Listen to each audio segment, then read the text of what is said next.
Chapter number 6. Imbalance price range ini for FVG باندې چې موږ کوم کېندلانو ته FVG وایو په مارکیټ کوم رول لوبوي. صحیح ده؟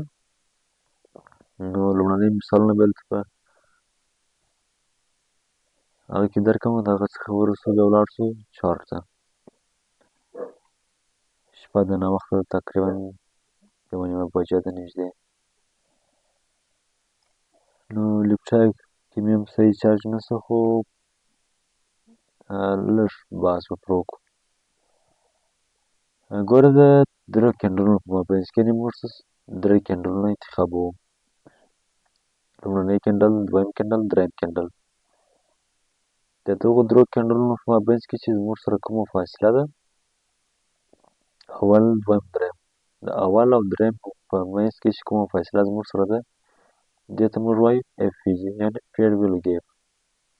یعنې په دغه ساحه کې دلته چې کوم مومنټ سټارټ شوی دی، دلته د مارکیټ کوم خرید فروش نه دی شوی. صحیح ده؟ یعنې دلته مارکیټ ډېر تیز تللی دی، صحیح اډرونه دلته نه دي پراته. نو مارکیټ ته بیا دوباره پکار دی چې راشي دلته ریټیسټ وکړي. د بای دپاره زموږ سره زرغونه کېندلونه دي او د سیل دپاره زموږ سره بیا سره دي. ګوره اول کېندل، دویم کېندل، دریم کېندل. د درو کېندلونو د اول او د دریم په مابینځ کې چې کومه فاصله ده، دې ته موږ وایو فیر ویلو ګیپ NFVG، چې په دغه ځای کې صحیح اډرونه نه دي پراته چې مارکیټ دوباره بیا راځي په دغه کې ټیسټ کوي او د دې څخه بیا بره یا لاندې راځي. خو هغه به موږ هغه نور مثالونه ورته لرو چې زموږ سره بیا انورج NFVG کېږي او یا PPR کېږي. خو خیر هغه بیا وروستني بحثونه دي، خو لومړنی بحث مو چې دی هغه پر FVG دی، یعنې پر فیر ویلو ګیپ باندې دی. صحیح ده؟ د یوې مثال بل مثال یې لکه دا ګوره اول کېندل، دویم او دریم. د دغو په مابینځ کې چې کومه فاصله زموږ سره راځي، دې ته موږ وایو FVG، چې د اول او دریم په مابینځ کې چې زموږ سره کومه فاصله ده، زموږ سره FVG ده، چې مارکیټ دوباره بېرته راځي په دې کې ټیپ کېږي او د هغه څخه وروسته بیا د بای سایډ لیکویډیټي خواته ځي. صحیح ده؟ دلته نور مثالونه شته، خو زه به فقط پر همدې باندې مثالونه درکوم. ګوره اول، دویم، دریم، چې د اول او دریم په منځ کې چې کومه فاصله ده، دې ته موږ وایو FVG. صحیح ده؟ نو انشاءالله چې تر دې ځایه پورې به دې سره په خلاص شوی وي. ګوره د بای دپاره زموږ سره زرغونه دی او د سیل دپاره زموږ سره سره دي، چې دا دغه په مارکیټ کې زموږ سره ډېر مهم رول لري. چې په 5م کلاس کې مې درته ویل چې اډر بلاک دی او په نننۍ کلاس مو پر FVG دی، چې اډر بلاک او FVG زموږ سره په مارکیټ کې ډېر مهم رول لري. اول او دریم کېندل په مابینځ کې چې کومه فاصله زموږ سره ده، دې ته موږ وایو فیر ویلو ګیپ. چې دی فیر ویلو ګیپ، مختصر نوم چې دی لنډ FVG، چې په دغه ساحه کې زموږ سره صحیح اډرونه نه دي پراته، بیا مارکیټ راځي په دې کې ټایپ کېږي او د هغه څخه وروسته بیا بیرته خپل مومنټ ښیي. نو راځو ریل چارټ ته.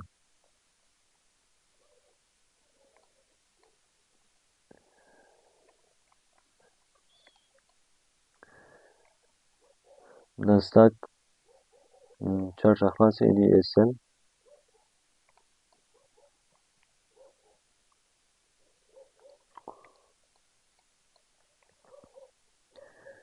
ګوره موږ ویلي وو چې د ځای که چېرته حساب ورته وکړې، د دې او د دې کېندل په مابینځ کې کومه فاصله نشته، دې ته به موږ FVG نشو ورته ویلی. که چېرې دا کېندل وګورې، صحیح ده، دا او دا د دې په مابینځ کې فاصله شته. کومه ده فاصله؟ زه به لږ درته را زوم کړم. د اولني کېندل ویک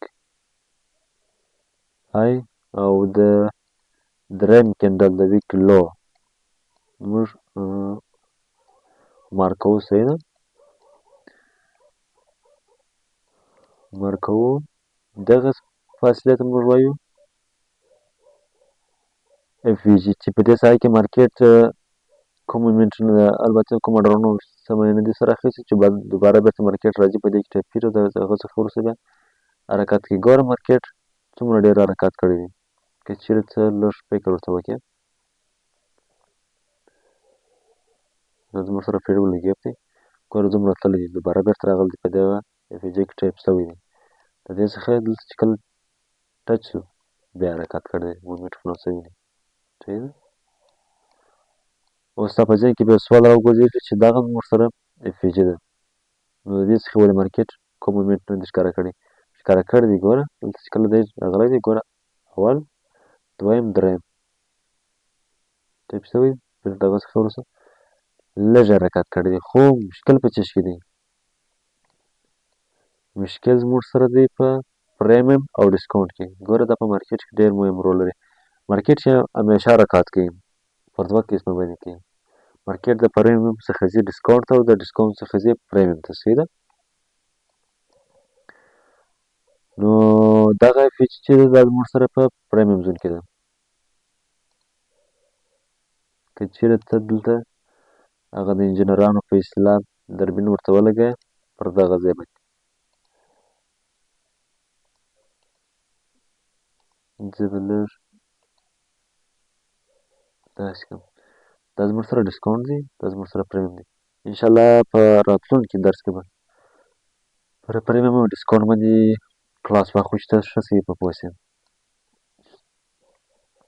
ګوره دا زموږ سره په پریمیم زون کې اف وی جي ده چې مارکیټ ته یعنې مارکیټ په باید طرف باندې روان وي، نو بیا ډسکاونټ ته ترجیح ورکوي. په پریمیم کې موږ سیل کوو، په ډسکاونټ کې خرید کوو. صحیح ده. نو د ډسکاونټ د بای په ساحه کې بیا زموږ سره ډسکاونټ ډېر مهم دی. نو دلته قیمت راغلی، دلته بایرانو د بای پوزیشنونه نیولي دي او د هغه څخه وروسته بیا حرکات کړی دی. صحیح ده. بالکل. که چیرې دلته ورته ګورې اول کیندل، دویم کیندل، دریم کیندل، دا زموږ سره اف وی جي ده. خو مثلا په دې کې به داسې اف وی جیانې راځي چې کمې وده کمال ده، کمې وده کمال نه ده، کمې ته مارکیټ ریسپیکټ شو کوي، کمې ته نه شو کوي. انشاءالله پر دې ټولو به قرار سره بحث وکړو چې کومه زموږ سره څه اف وی جي ده، کومه زموږ سره نه ده، یعنې په تفصیل سره، ځکه هر څه په یو دم سره نه زده کېږي. نو په همدې خاطر باندې دا زموږ سره اف وی جي ده او د هغه څخه وروسته بیا دا زموږ سره اف وی جي ده. ګوره اوله، دویمه، دریمه. صحیح ده. چې مارکیټ راغلی دی دلته، که چیرې ته د فیبوناچي هغه ورته ولګوې، دا زموږ سره په پریمیم زون کې ده، ځکه اوس نو بیا مارکیټ په لاندې طرف باندې را روان دی. صحیح ده. نو بیا موږ دلته فروش کوو، البته دلته فروش کوي، نو بیا د فروش په ساحه کې خرید کېږي او د هغه څخه وروسته بیا لاندې راغلی دی. نو دغه اف وی جي هم زموږ سره د کمال ده. اول دا به زه ایسته کړم. د لیپټاپ چارج بیخي کم دی، 9% دی، یو 9 دقیقې واخیسته، 9 دقیقې نو نشته، خو دوی 9 دقیقې ښکاره کوي. نو اوله، دویمه، دریمه، د دې په منځ کې چې کومه فاصله زموږ سره ده، دا زموږ سره اف وی جي ده چې قیمت راغلی دی، دلته ټچ شوی دی، د هغه څخه وروسته بیا لاندې راغلی دی. یعنې د درو کینډلونو ساحې ته موږ وایو فیر ویلو ګیپ، چې دا په مارکیټ کې ډېر مهم رول لري. که چیرې ته اورډر بلاک او فیر ویلو ګیپ په صحیح معنا سره وپېژنې، نو تر ډېره حده پورې به ته کامیابه. ګوره اول، دویم، دریم. د اول او دریم کینډل په مابینځ کې چې کومه فاصله ده زموږ سره، دې ته ویل کېږي فیر ویلو ګیپ. د اول کینډل لو، د دریم کینډل های، د سیل په ساحه کې. چې مارکیټ مارکېټ په کچه راغلی په دې کې ټچ سوی دی او د هغه څخه وروسته بیا لاندې مومنټ کړی دی. نو انشاءالله چې تر دې ځایه پورې دې سر په خلاصه وي. په راتلونکي درس کې به بحث وکړو پر پریمیم او ډسکاونټ ساحه باندې. نو درسونه درسره ګوره چې پریکټس پر کوه انشاءالله چې فارغه کېږم په فارغه ټایم کې به درته صحیح کلاس اخلم. نو تر بیا ښه وخت او ښې چارې.